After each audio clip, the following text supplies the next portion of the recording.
की कहानी। एक गांव में रामू नाम का एक गरीब किसान रहता था। उसके पास थोड़ी सी जमीन थी, लेकिन वह बहुत मेहनती और ईमानदार था। वह अपनी जमीन पर मेहनत करके फसल उगाता और अपने परिवार का पालन पोषण करता। हर सुबह रामू सूरज निकलने से पहले अपने खेत पर पहुंच जाता और देर शाम तक काम करता। उसका खेत पहले बंजर था, लेकिन अपनी मेहनत और लगन से उसने उसे उपजाऊ बना दिया। रामू की परेशानी। एक साल गांव में बारिश बहुत कम हुई। रामू के खेतों में फसल सूखने लगी। उसकी सारी मेहनत बेकार होने का डर था। गांव के लोग भी परेशान थे, लेकिन रामू ने हार नहीं मानी।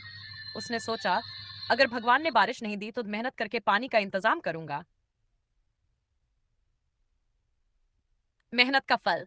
रामू ने एक नहर खोदने का निश्चय किया, जिससे पास के तालाब से उसके खेत तक पानी पहुंच सके।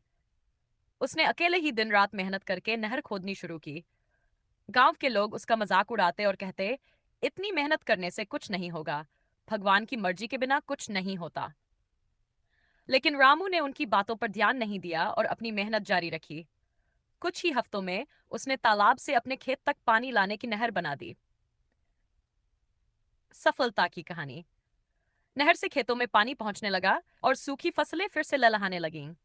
रामू की मेहनत रंग लाई। उसकी फसल इतनी अच्छी हुई कि उसने गांव के अन्य किसानों की भी मदद की। गांव वालों को अपनी गलती का एहसास हुआ। उन्होंने रामू से माफी मांगी और उसकी मेहनत की सराहना की। रामू ने कहा, अगर हम अपनी समस्या का समाधान खुद ढूंढें और मेहनत करें तो भगवान भी हमारी मदद करते हैं।